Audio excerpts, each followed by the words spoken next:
What's going on, everybody? Welcome back to the Yankees Avenue Show on the Yankees Avenue YouTube channel. As usual, I'm Patrick Hennessy. That's Dan Rourke. Dan, how we doing on this beautiful Friday morning? Friday morning, Pat. Yo, I'm doing really good today. I don't know if it's because baseball is relatively close.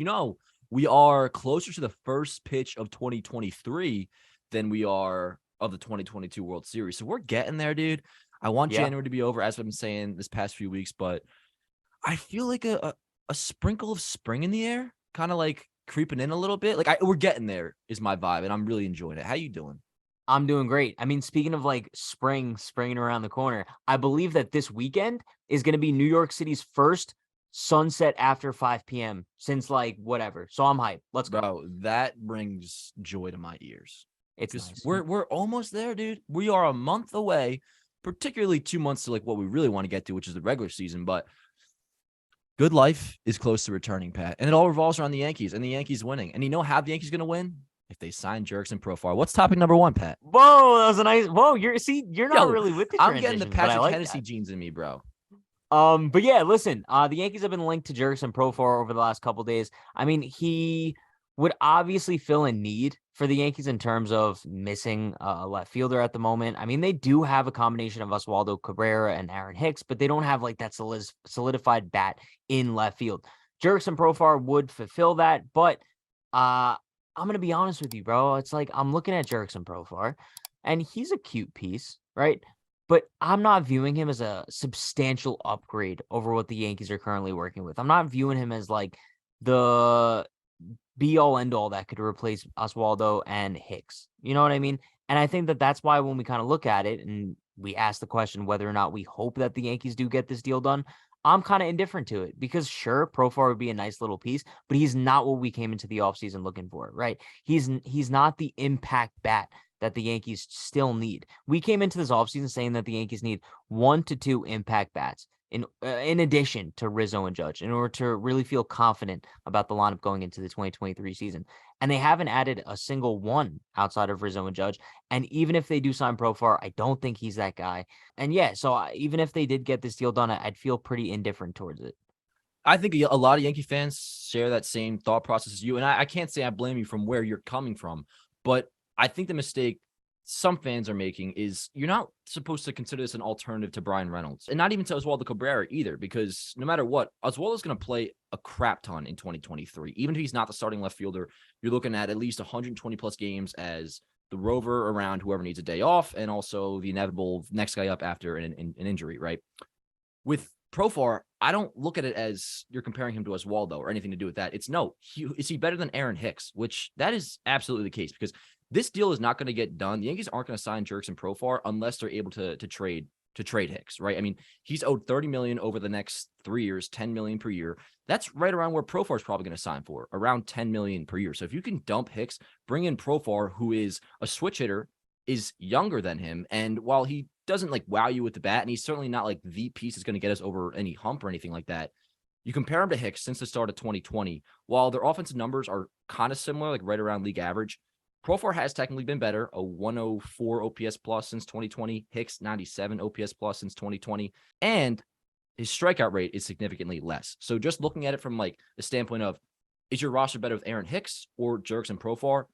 That's why I want him. So no, it's not the crazy move that we were seeking out, but is he a nice player that could improve the 2023 Yankees? I think yes, absolutely. And for that reason, I think that's why they should do it. Yeah, no, I like your logic a lot. I do think that he's a upgrade over Hicks, but I don't think that major of an upgrade, just to be honest with you. I mean, you look at their numbers over the last couple seasons. Yeah, sure, Profar has been the better player, but not by so much where I'm flabbergasted by the Yankees signing him. Is flabbergasted the word? No, I think that makes sense. Flabbergasted. But who would you rather have, Aaron Hicks or Jurickson Profar? Because I said, Profar. Even if they are the same, their offense is the same in 2023, which is very likely. You still have the better alternative with Profar, and the fact that he strikes out significantly less. He gets on base around the same clip, actually slugs higher than Aaron Hicks these days. The defense, I will say, though, I have to admit, is definitely, you're worse off with Profar and left than you are Hicks. But Profar also can play the infield. He has a lot of versatility. He's very similar to Waldo in a sense, actually.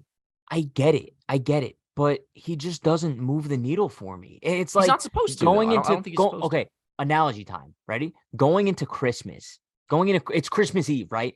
You're going to bed at night. You're thinking, oh my God, I'm going to get a dog tomorrow. Like, I'm going to get a dog for Christmas. And then you wake up Christmas morning and it's a hamster. It's like, okay, like hamsters are cool. He's like rolling around in his little ball, but you were expecting a dog. You wanted a puppy. You wanted a baby golden retriever puppy, and you're getting a hamster. Okay, I look at it as you still want that dog. You still want Brian Reynolds, and that's the goal in the end. Trade deadline is still very possible where the Yankees could go and do that. I I know, but see I it don't want as him for my birthday. I want him for Christmas. well, what matters is the birthday because that's what it all comes down to. But we're getting too far into the analogy game. But what matters is the team in October, right? And I don't think the Yankees are any less likely to go after Brian Reynolds' deadline with Hicks or with Profar on the roster. Like they're No, I kind of know. interchangeable in that sense. This isn't your big fish. This isn't your guy that's gonna, get you past the Astros and ALCS. No, it's almost like we like Oswaldo Cabrera, right? Well, you essentially would have two Oswaldo Cabreras now instead of just one, bringing on Jurickson Profar, a nice piece that would help improve your roster. Yes. And when you say that he's not the piece to get you over the hump, that's why I can't blame myself, nor can I blame anybody else who's not overly excited over the Yankees potentially I signing don't think you Profar. should be. Because at this point, when you look at the Yankees roster construction, we can only get excited over pieces that we feel like can get us over the hump, right? And he's just not that guy. And if he comes to the Yankees and he's a solid piece, cool. I still want the puppy, but it is what it is.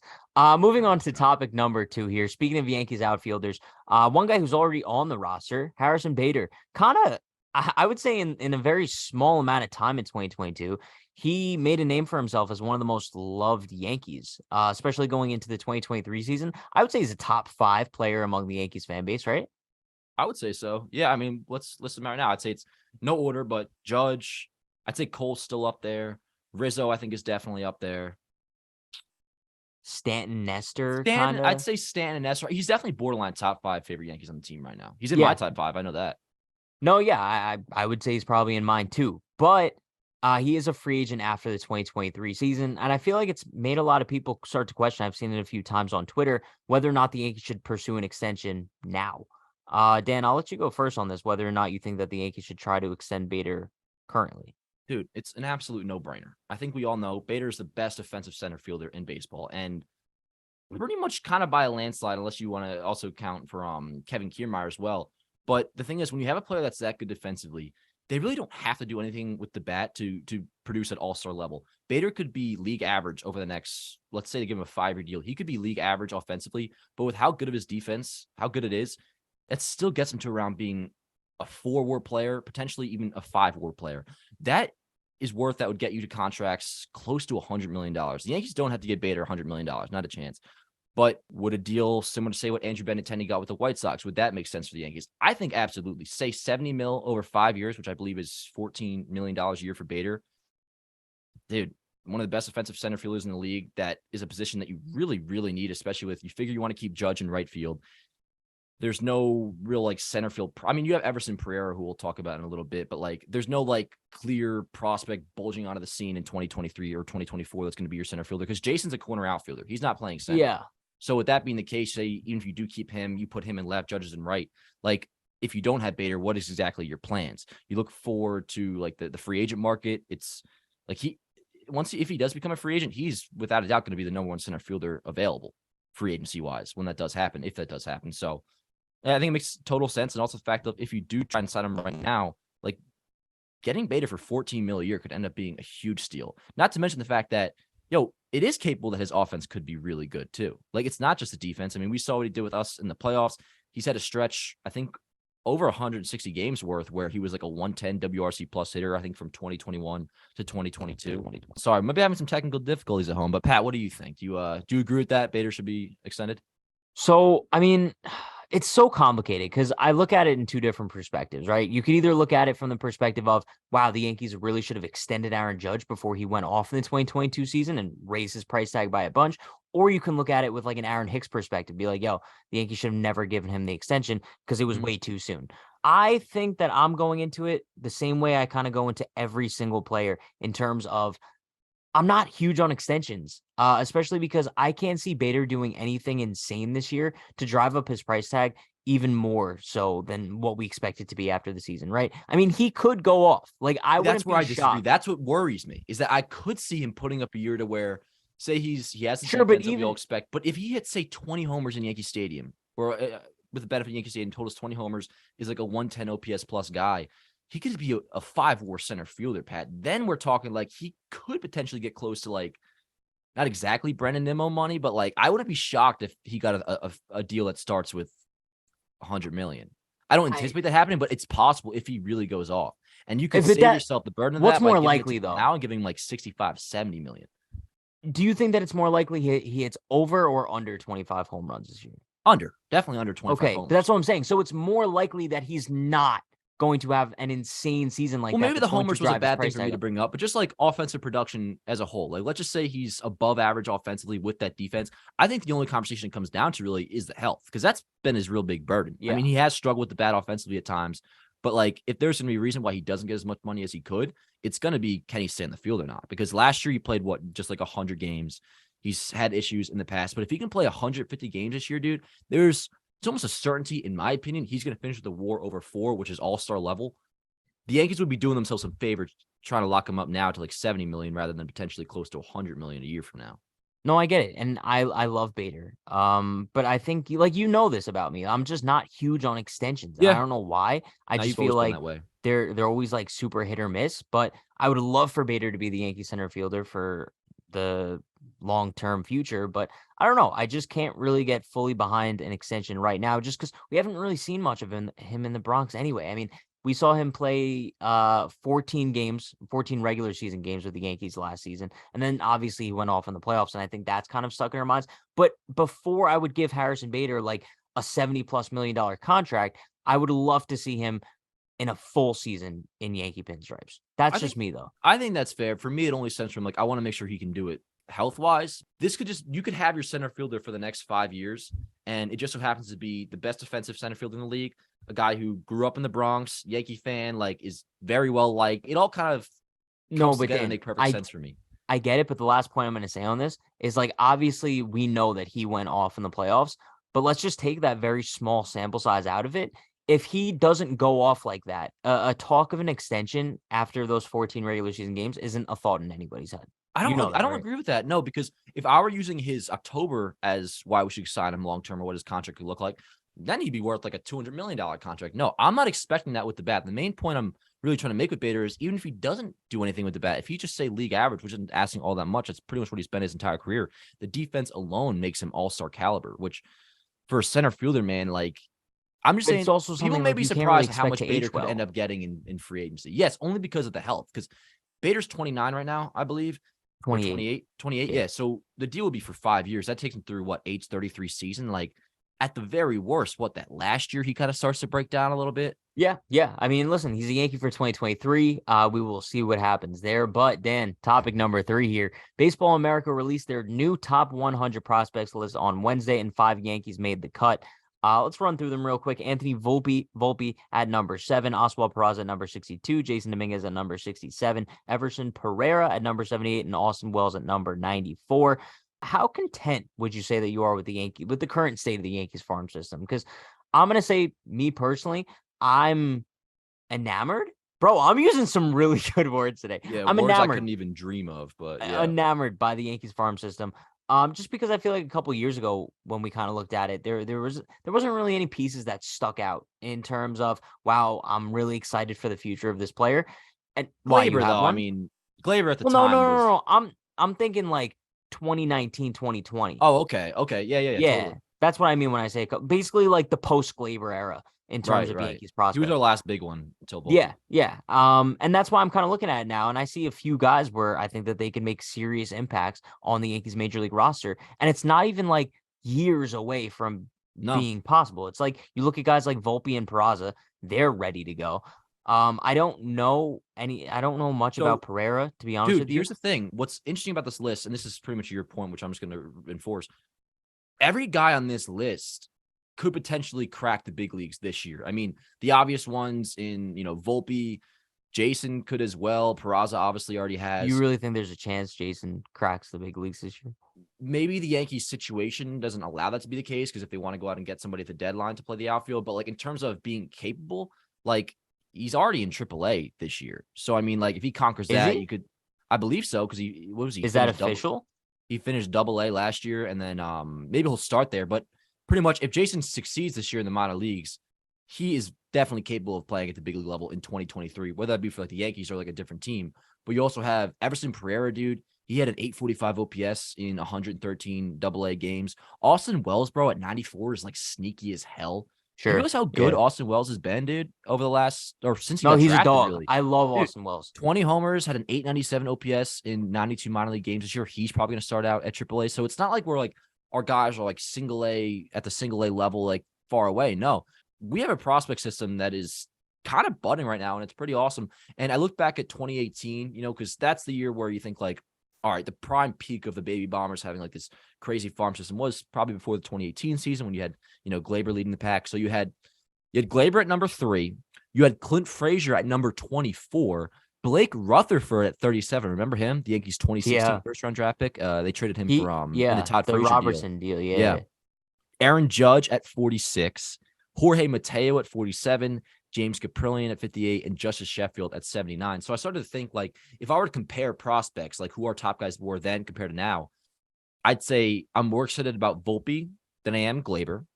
I am more excited about Jason than I am Clint, although the prospect rankings are pretty different, which I am kind of surprised how much Jason has fallen, by the way.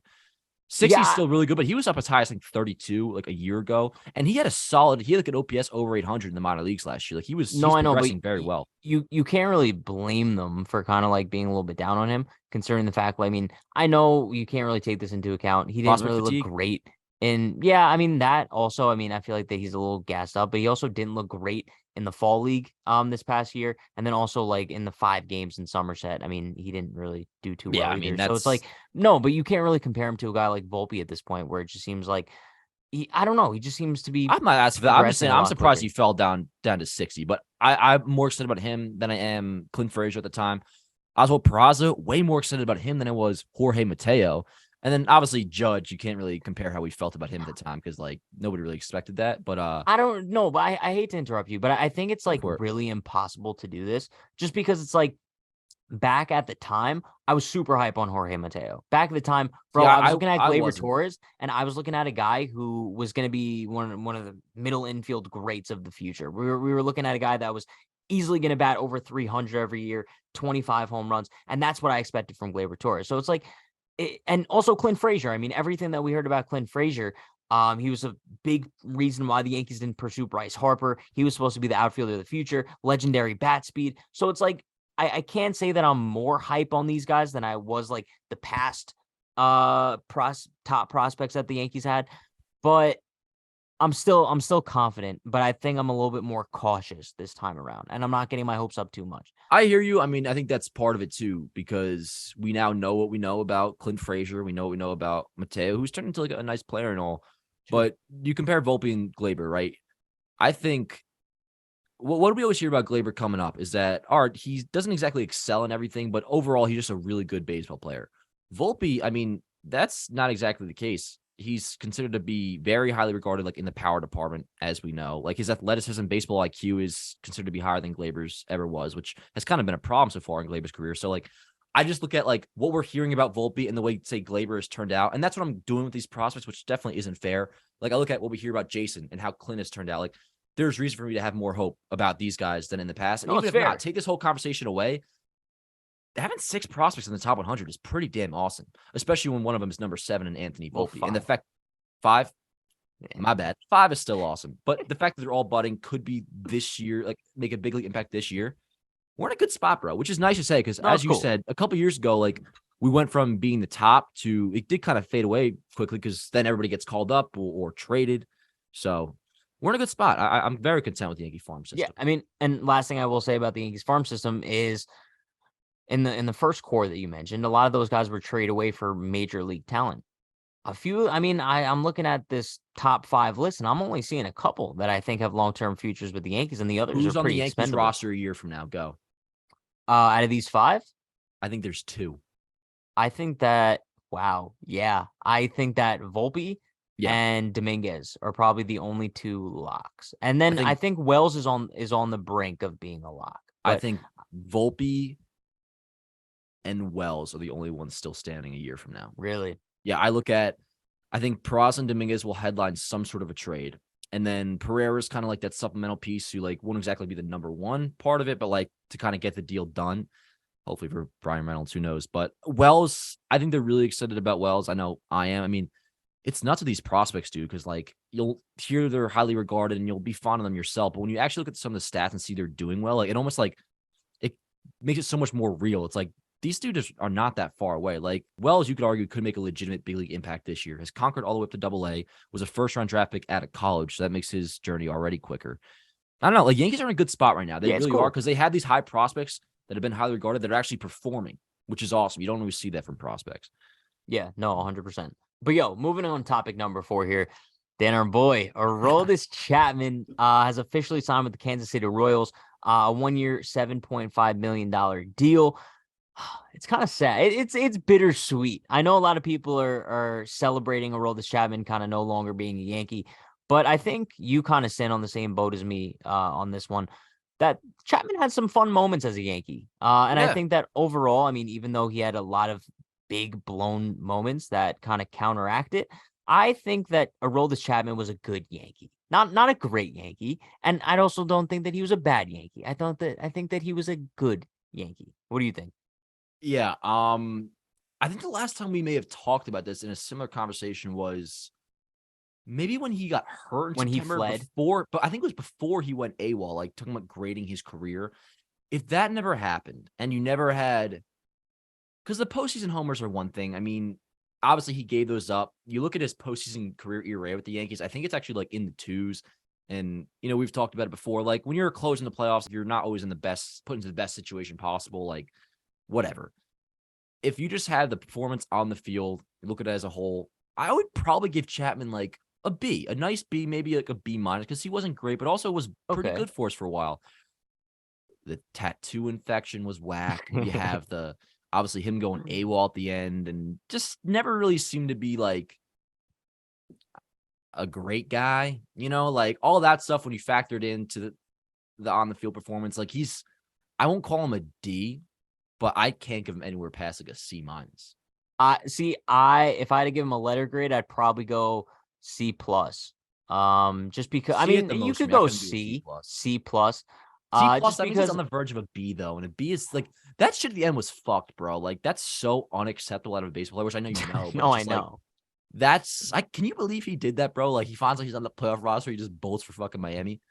And how about Kansas City, by the way? I never would have imagined fucking Aroldis Chapman. Okay, yo, this is actually really funny because when I first saw that he's going to the Royals, the first thing that popped in my head is like, yo, imagine Aroldis Chapman living in Kansas City. I want like a reality show, like documenting like his day-to-day in Kansas City. I know, dude. I can't imagine. I mean, kind of just like I think like defending the C plus a little bit is that I think I'll always have like a soft spot for like Chapman in terms of just because I'm looking back at like April, May 2021. And I still go on the record in saying this, that 2 months of Aroldis Chapman to start the 2021 season was the most dominant pitcher I have ever seen in my life. And I've said that numerous times and I will continue to stand by that.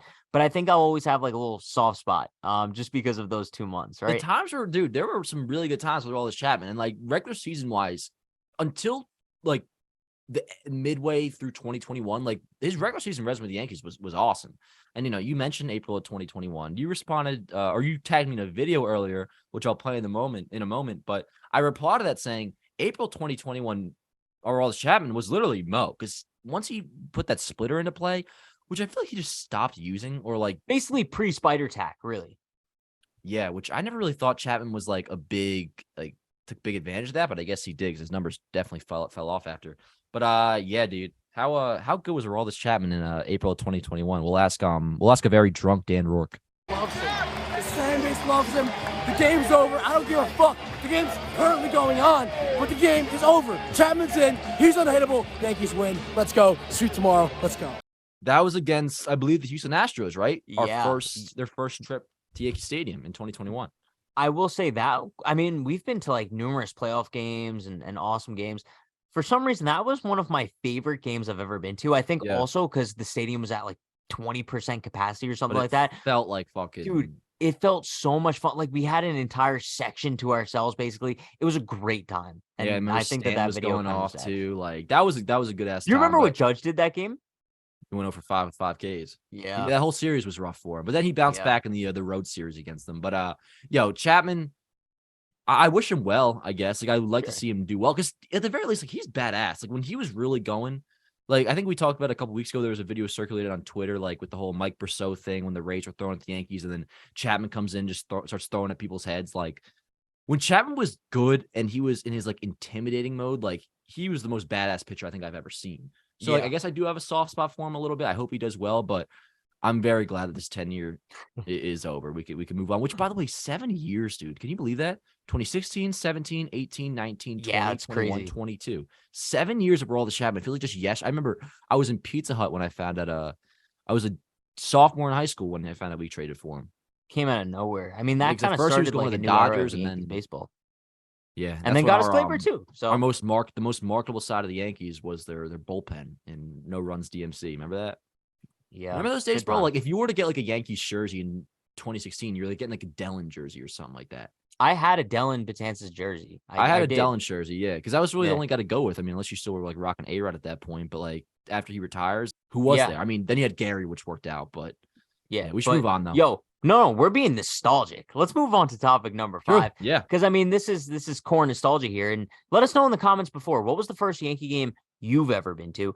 Because me and Dan are going to discuss now our first game. So Dan, hit me with your first ever Yankee game and what you remember from it. All right, so I remember the year was 2012, and my first big year of watching the Yankees had just occurred in 2011. I watched 09, watched casually in 2010, but my first year of like where I watched like 140 plus games, I remember it was 2011. So I had that under my belt, and then 2012, my mom was like said I'm taking us to a game, and she loved going to Maryland or whatever, Baltimore. So it was like, why don't we just while we're on vacation visiting our aunt or some shit.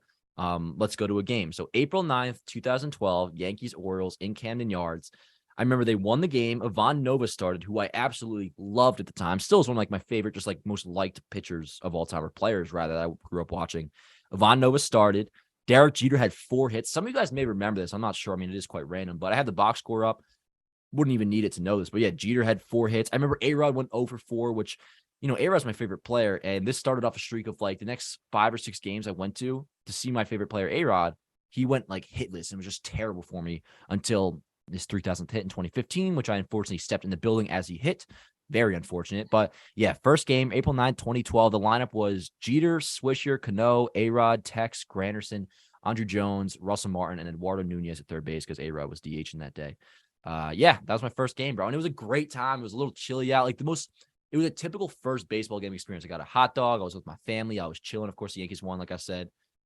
And it was a 2012 team, bro. Like that is the most nostalgic as it gets. The 2012 Yankees for me, like that was the team. So what about you? That's sick. Mine was a little bit before yours. Mine was actually I could be wrong on the date. I'm almost positive it was May 21st, 2007. It was Yankees versus Red Sox. Damn, I remember this wild, so vividly. My uncle got me tickets for my 7th birthday, which was on May 4th, and it was for Yankees Red Sox. It was my first Yankee game, and it was my first and only game at the old Yankee Stadium. So I went with my mom, and I was just looking at like the lineups from that game. I'm gonna hit you with the lineups for both the Yankees and the Red Sox real quick because it makes me feel like a boomer a little bit in terms of I'm looking at it and I'm like, yo, this was prime baseball, bro. Like lineups aren't built like this nowadays. Yeah. So the Red yeah. Sox, you had Julio Lugo, Kevin Youkilis, David Ortiz, Manny Ramirez, JD Drew, Mike Lowell, Coco Crisp, Doug Mirabelli, and then Alex Cora at second base. That's Ready? like vintage 2000s Red Sox lineup right there. Yeah, bro. And That's then nice. get ready for the Yankees one. Johnny Damon, Derek Jeter, Hideki Matsui, Alex Rodriguez, Jorge Posada, Bobby Abreu, Jason Giambi, Robinson Cano, Doug McCavich. That might be the greatest Not familiar lineup with of all Doug time, McCavish, bro. to be honest, but that is a good ass fucking lineup. Do you remember who won? If it was the May 21st game, I went to the Yankees 162. But bro, I was so young. Yeah. Like I don't even like remember like what happened in the game. All I remember is like vividly just like being there, Yankees, Red Sox, like looking at like David Ortiz, A-Rod. I'm jealous, dude, because one of my Insane. biggest life regrets, I never went to the old Yankee Stadium. Like I said, that was my first game in Baltimore. My first Yankee Stadium game isn't like some crazy story or tell. It was 2014 and the Yankees were ass. It was like Jeter's last year. I remember Brian Roberts, it was against the Rays. I was sitting in the bleachers in left center. Brian Roberts had like a game-tying homer in the ninth where they still ended up losing. And it was just like, nothing like felt magical about it. Like if I walked to the Yankee Stadium the first time with these Yankees where you have like Judge, Stan, like stars, it would have been dope. But like this time it was like our 3-hitter, I think was like, It was like aging Yankees Alfonso Solarte. Soriano or some shit. Like, yeah, it was all Yeah. that kind of vibe. So it was like, whatever. But yeah, dude, speaking of, we're going to get out to hell games this year. We're going to come out with so much like live content that That's a I think promise. you guys are going to love. Little sneak peek, me and Pat were just talking about this. I really want to do like day in the life type stuff that will revolve around like me and Pat watching games, getting our live reaction. Because like me personally, that's some of my favorite content that I like to watch. Like there's that guy, Saps. I'm not sure if you've seen him on YouTube. Big fan of him. He does a lot of like Rangers hockey stuff, but also Yankee stuff. And he'll have like videos like reacting to Game 6 of the ALCS against the Astros, like stuff like that. We're just recording, watching that while you watch the game. Bunch of stuff like that. We're gonna get into the batting cages soon, Pat. We're gonna do like actual going to game day vlogs. One more thing too, as I guess we get into like the outro here. We are going to go back to viewer questions, at least try to as often as possible. The way you can submit your viewer question is a little bit different. So you guys have to really listen in here, and I'll put it on the screen. You're going to send an email with your question to the Yankees Avenue Show at gmail.com. That's the Yankees Avenue Show at gmail.com. Submit your question. Don't make it like too long. And also the main thing I think me and Pat want to get across here is like, don't say nothing like generic. Don't be like, who's your favorite player? Do you like Aaron Judge? Nothing like that. I love Aaron Judge. You guys know I love Aaron Judge. Pat loves Aaron Judge. Ask us like some weird shit. If you notice when we were doing the viewer questions, the questions that usually always got picked, are the ones that are like kind of out there. So, maybe you don't have to ask us like what kind of underwear we're wearing or anything like that, but like, something. Well, you don't wear any, right?